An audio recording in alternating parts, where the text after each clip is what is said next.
ఆర్థిక అవసరాలు తీరాలి కదండి అంటారా, ఇవ్వలేదా యేసయ్య? అవి కూడా ఇచ్చేసాడు. ఇప్పుడు సిలువలో ఆయన మరణం అయ్యాడు కదా, మరణము అవ్వటం ద్వారా మన పాపాన్ని మాత్రమే క్షమించబడ్డాయా?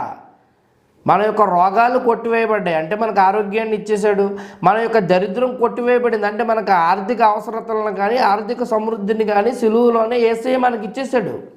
అయితే మన బుద్ధి కారణంగా, మన జ్ఞానము కారణంగా, మన దేవుని ప్రేమించు విధానము ఎట్లయితే ఉన్నదో వీటన్నిటి ఆధారంగా లెక్కగట్టి ఏ సమయంలో నీకు ఎంతెంత రావాలో అవి వస్తాయి తప్ప వాటికి సంబంధించిన ఆశీర్వాదం అయితే ఎప్పుడో దేవుని వద్ద నుండి రిలీజ్ చేయబడింది. ఇంకా ఆయన దగ్గర నుంచి ఎప్పుడు వసూలు చేసే ప్రయత్నం ఇంకా చేయాల్సిన అవసరం లేదు.